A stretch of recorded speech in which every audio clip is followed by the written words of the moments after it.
Magandang araw mga kabugtaw. Ang pag-usapan natin ngayon ay cultural revolution. Naisip kong pag-usapan to kasi recently ang dami ko nakitang post sa social media, lalo na sa Facebook, tungkol sa translasyon ng Nazareno, no? 8 milyong tao daw yung dumalo doon. Tapos may nakita pa akong video na nakaalpas sa linya yung mga deboto at nagtatakbuhan ng dami nila. No, it was a rampage. Isip-isip ko lang yung rampage nyo kaya, yung pagtakbuhan nyo sa dami nyo. Kung sa Malacanang nyo kaya ginawa yun o sa Congress, no? Hindi mas maigi para buhatin palabas yung mga addict at mga kurap doon. No? Imagine mga kabugtaw, ang hirap na ng buhay sa Pilipinas ngayon. Kahit ako, ramdam kong hirap. No?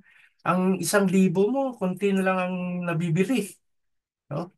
Talagang grabe yung inflation. Yung mineral water, tumaas na rin. Tubig, no? Tubig dati, hindi naman natin naisip na bumili ng drinking water. Sa hirap ng buhay, sa laganap na korupsyon at nakawan sa gobyerno, no? Walang imik ang mga karamihan. Lalo na itong mga Katoliko na to, buti pa yung INC tsaka KOGC sa Lunis, abangan natin. No?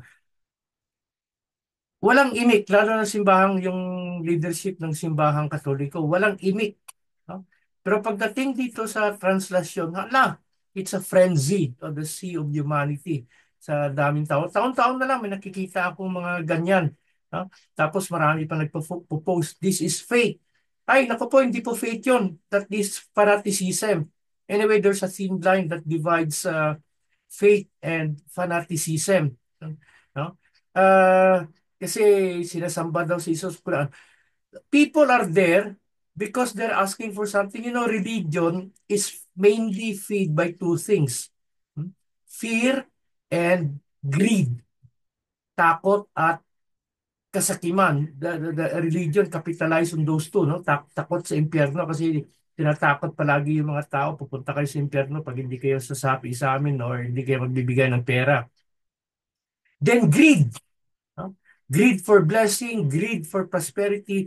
That's not spirituality at all because spirituality is letting go. Spirituality is not afraid. Spirituality is generous. It is motivated by fear and greed. Tapos marami pa nagpatotoo na, napagaling doon sila, ganito, ganyan. Alam mo, naalala ko dati na estudyante pa ako sa Belgium noon. Nung Biyernes Santo, hindi naman holiday yung Biyernes Santo doon eh.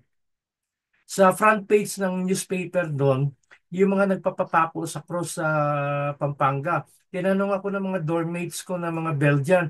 Sabi nila, ba't nila ginagawa yon? Sabi ko, well, it's a sort of a devotion or a prayer that say if the son is sick or the mother is sick and they will have themselves crucified, they're expecting that the son or the mother or the wife, whoever, will get well. And they asked me, does it work? I said, no. In fact, I'm afraid they might even lose their faith.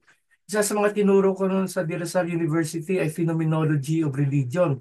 All experience are interpreted experience. Sometimes we attach religious significance to them. Pero we have to be careful. Kahit yung simbahang Katoliko, maingat ka dyan sa mga tinatawag na miracle or apparition. Ay katakot-takot na investigasyon ang ginagawa dyan. Scientific investigation, may doktor, may psychiatrist, psychologist, etc. At ang dami ng dineclare na fake na miracle or fake na apparition. Isang sikat na apparition dito sa Pilipinas noon, sa La Union, yung sa Agoon. Ako, ang daming tao pumunta doon. Eventually, it was declared fake. Isa sa mga criteria doon because the Virgin Mary, the alleged Virgin Mary was speaking in English. Isa kasi sa criteria ng authentic apparition, the Blessed Mother speaks in the local language of the people. At saka napatunayan yung mga dugo doon, may tubo pala yun. No? Basta karumal-dumal ang nangyari doon. No? Uh, so, all experience are interpreted experience. It depends upon us how to attach or assign religious significance to that experience. Now, bakit cultural revolution? Kasi something is very, very wrong with our culture. In fact, may episode na tayo noon, ang pamagat ay damage culture. Pinaliwanag ko paano nasira ang kultura natin, particularly ng reliyon, no? Because religion is always the harbinger of culture. I don't mean literally the cultural, I don't refer literally to the cultural revolution that happened in China from 1956 ata to 1976, no? So ang pinaka-intense na panahon yung from 1966 to 1971, no? Kung saan nag-declare si Mao Zedong ng Cultural Revolution to get rid of all bourgeois culture, no? And capitalist culture, no? Kaya bumuo siya ng Red Guard, mga bata, as young as 11 years old. Nagkaroon ng mga indoctrination camp, ang inuna ay mga teacher to indoctrinate, no? Any remnants or signs of capitalist culture, particularly religion, sinira, winasa, kahit perfume nila, sinurrender nila. Lahat, no? Na bourgeois, pati hairstyle, pati damit, no? Na makakanluran, tinanggal, no? And that was really a rampage, no? And estimated of 40 to 45 million Chinese died in that cultural revolution, mostly of famine, gutom, no? At siyempre, many were executed. Mahirap yun. We have to learn from the mistakes of our past. Ang ibig kong sabihin cultural revolution, first of all, revolution na paliwanag ko na noon, turning around 180 degrees.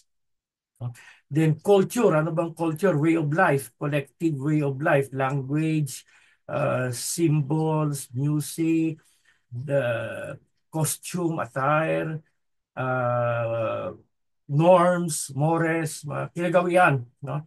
Na kailangan baguhin. Kasi alam nyo, kahit magpalit tayo ng presidente, magpalit tayo ng sistema, habang sira, habang sugatan ang kultura natin.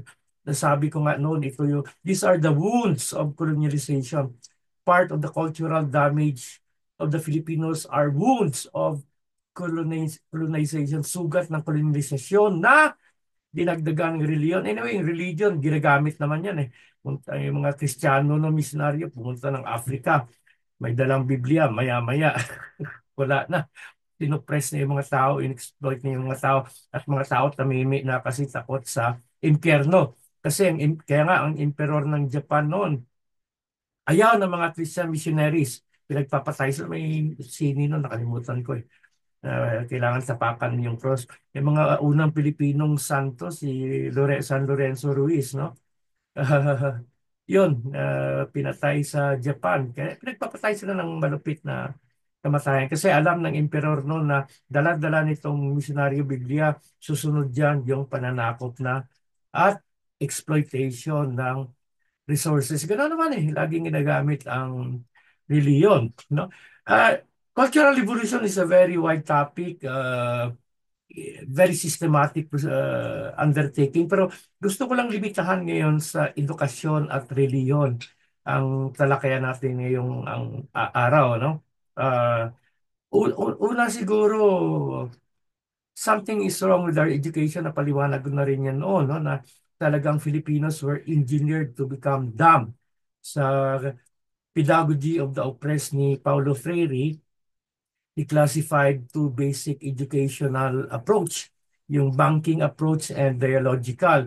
Yung banking, this is where the teacher deposits information to the students and withdraw them during exam without any interest. Ito yung memorize, memorize, memorize. Ito yung mga fill in the blanks. Ito yung mga enumeration. No?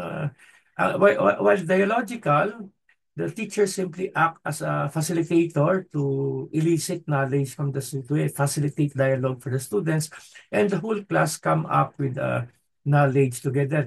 Ngayon, na-mention ko na rin ito noon, ulitin ko lang, si Professor Vivencio Jose of UP Diliman, may sinulat siya noon, The State of Philippine Education. Yun pala, tuwing mangutang tayo sa World Bank, IMF, may mga kondisyones. Isa doon yung educational pedagogy ng Pilipinas. No? Kung may kamag-anak kayong grade school teacher, tanongin nyo, May syllabus yan, very strict. Hindi ka, you cannot divert from that syllabus. Impose yan mula dun sa taas. No? Anong pa ang pinag-aaralan? Pepe and Pilar, Bantay, Chase, Pepe. Whereas in some countries at that age, they're already studying robotics. Grade school, ha? Totoo yun. No? Yung mga science project nila doon, mga solar race car, mga fighting robots, no? Ano ba yung show noon sa TV na parang sabong ng mga robots. Grabe, mga bata. Gagaling ng mga robots nila. No? Pero ganito, sabi ni Vivencio Jose, yun pala. Kasi deliberately engineered ang educational system natin. Kaysa, una siguro sa educational aspect of the Cultural Revolution, magkaroon ng moratorium sa education courses sa mga universidad for 4 years. Tapusin na to, pag-graduate tapos i-really revise. Kasi it failed. Hindi nga tayo lagi makapasok kahit sa Asia man lang, sa mga top 100 universities, kahit sa Asia. It failed. Imagine, college na. Ang exam, fill in the blanks, true or false numeration, tapos check attendance pa. College. I studied in, well, Ateneo, sa Europe. This is really a university, lalo na sa Europe. No attendance, bahala ka sa buhay mo. And at the end of the term, the exam is always oral exam. Kahit anong subject, kahit sciences, no? Or paper. Or if the professor is not satisfied with your paper, you have to orally defend the paper. Very mature treatment of students. Kung dito, para mga bata, college na. Kaya may nabasa ako na post recently, cashier lang. Dito sa Pilipinas, kailangan college graduate. You don't need a college degree for that. Kaya lang, with the quality of college degree in the Philippines, parang high school lang yan sa ibang bansa. Ang quality ng college sa atin dito, ano, wala, mahina, no? At saka itong mga LET na to, the licensure examination for teachers, tanggalin na yan. It did not work. Marami akong kilala, di could have been good grade school teacher kasi kaya wala silang LET or hindi sila education graduate, no? Or hindi sila LET passer, hindi makaturo. Kaya wala yan lang, LET, tanggalin na yan. No? Uh, Yan pa, matagal na ako sa academe. The worst people I've met in the academe are always the education people because they're the ones who cannot educate. They're so obsessed with George Dewey's paradigm of input, output, measure as if everything can be measured. Lalo na ito ngayon yung pinopromote ng CHED. Isa pa yan, yung Commission on Higher Education. Walang alam mga tao dyan. Yung OBE nila, output-based education, which caters to the industries, not to form well-rounded human person, ethical human person. May ethics nga, pero yung mga nagtuturo, ganon din ang exam. True or false or fill in the blank. So, kahit dyan na lang, no? Stop the education courses, remove LET, remove OBE, and let, especially yung mga state university natin, tsaka mga colleges, Diyos ko, and stop appointing education graduate as president or administrators of state colleges and universities. Saka itong mga education graduate, may ano pa to may Sayanic complex. Akala nila they know everything kung hindi ka education. They look down on you. My God, I look down on them. I still have to meet an education graduate who is academically and intellectually gifted. So far, wala. No? Para mga robot sila kasi ganyan ang education nila, input, output measure, garbage in, garbage out. Kaya ang educational system natin, garbage. And the curriculum, no? For a long time, kahit ako, college ako, ang ginagamit nun, SIDE. Mabuti na, may magaling akong professor nun. Yung ginamit niya, storybook namin, si Constantino, the past revisited. SIDE, colonial yan eh. No? Yung mga pronouncement that the Philippines was discovered by Magellan, tanggalin na yan as if nawawala tayo. Dapat palitan, the Philippines was invaded or the Philippines was colonized by Magellan in 1521. Hindi discovered. That's from the perspective of the Westerners. No? Malaking trabaho sa education, but we can start with education. Second, religion. Naku, yan ang pinakamahirap. I don't intend to suggest to suppress religious freedom. That's a difficult thing to do. Besides, talagang lalo mag-iinit mga yan. Pero sa France, ha, kasi mapang-api yung simbahang katoliko doon, yung mga clergy, they were part of the oppressive class, mga mapang-aping uri. Naku, talagang binitay sila, ginilutin sila, at saka sinunog yung mga simbahan, sinira. Ganun ang nangyari sa Cultural Revolution ng China noon. Pero every life is precious kasi, so I will not go into that. In a way, ang thesis ko naman, as the country progresses economically, religion just naturally die. I saw that in Europe. I saw that in many progressive countries. Wala nang religion ng mga tao doon. They don't need it. And besides, alam nila, panloloko lang naman yan. Karamihan dyan. No? What the world needs is spirituality, not religion. Pero siguro we can start by taxing religion. Ginawa na ni Digong yan. Maraming salamat po, President Digong. Pangalawa, mga Catholic school who offer religious classes, kailangan this has to be trimmed down. Alam mo kung university sa Iloilo, Diyos ko, ang theology class nila, 18 units. Mga estudyante, mga parents, nagre-reklamo na. 18 units, ang dami pero walang kwenta kasi ang pagturo, ganun din. Input, output, measure. Tapos, ang mga exam, ganun din. True or false, fill in the blank. Instead of the students to having profound reflections on their relationship with their God or Creator or the Absolute, no, what happened was they did it for comparison. In fact, they hated it. Itong university na to, sinaway na nga ng DepEd, ba't ang dami? Ewan ko anong nangyari nun. No? Uh, Dagdag gastos, tapos wala namang kwenta. Akala siguro ng mga pari na to, pag dinamihan nila yung theology courses nila, titino yung mga estudyante. Nako, hindi po. Mga cheaters, mga estudyante doon. In fact, it's known as a Pokpok University. You know, uh, grabe, walang kwenta talaga. No? So, and sa China, well, actually, religious freedom is allowed in China. What is not allowed is proselytization. Now you convert, you proselytize people. Bala ka, it's a private thing. No? And sa curriculum, yun dapat ipaliwanag din yan na ano bang kahalagahan ng religion at yung mga oppressive sides ng religion dapat malaman to ng mga taong bayan. Anyway, marami nang namumulat. No? Ang dami kasi sa YouTube yung mga deception of religions. No? So siguro sa cultural revolution na minumungkahi ko yun, larangan ng edukasyon at ng reliyon. No? Kasi wala, kung unless na itong kultura natin na ay mabago into a more life-friendly culture, wala mangyari sa atin. Although may mga signs of hope, no? Because of satellite communication, cable TV, and of course, millions of Filipinos who went abroad, live abroad, came back. They came back with them new possibilities, new way of living, more life-friendly culture. So, it's evolving. It's evolving. Pero marami pa rin religious dinosaurs dyan. Itong university na sinabi ko, one time, umattend ako sa hiring meeting kasi head din ako ng department doon eh. May isang may isa doon nagsabi, we have to require them of marriage certificate. Kailangan kasal sila because this is a Catholic university. Diyos ko, I almost fell down from my chair. Sabi ko, may mga dinosaurs pa pala nabubuhay ng mga ganito. My God, no? Talagang sa province siguro laganap sa Manila, hindi na masyado. Although meron pa rin. Actually, hindi lang sa Pilipinas. Marami po dito sa Pilipinas, lalo sa probinsya talagang malakas yung mga tinatawag nilang sarado, katoliko, tapon, kandado. Tapon susi ng kandado. No? Talagang wala na. Kasi yun nga, greed and fear. No?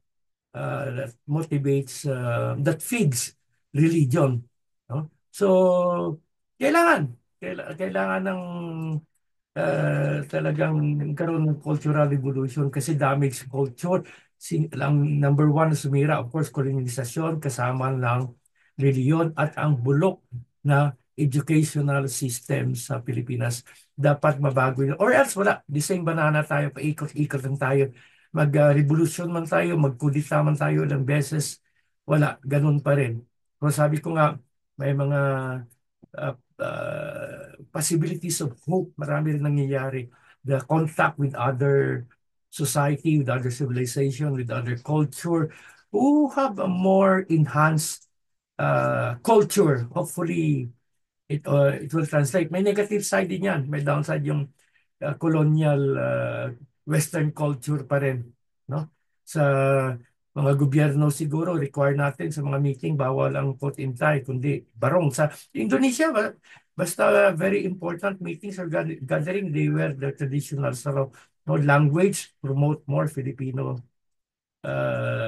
language. Although Filipino, usually Tagalog naman yan eh. If you can have also promotion of teaching of local languages in the universities in the provinces, so that will be good also. No? And of course, without losing the English also, because as of now, English is still the universal language. Maybe there was a point in time when Latin was the universal language, then French, then after the Second World War, English, and they say many predict that the next universal language is Mandarin. Netherlands is teaching Mandarin in high school. Africa, even Greece is learning Mandarin. No? So we have to do a lot that. At saka abolish na yung CHED na yun, tsaka DepEd.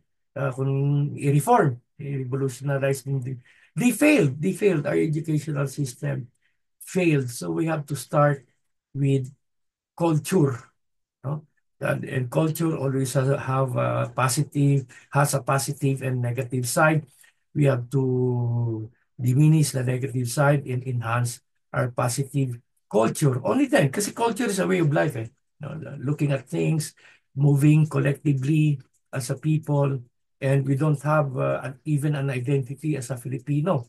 Our national aspiration is to go abroad or to become an American citizen. That's a national aspiration.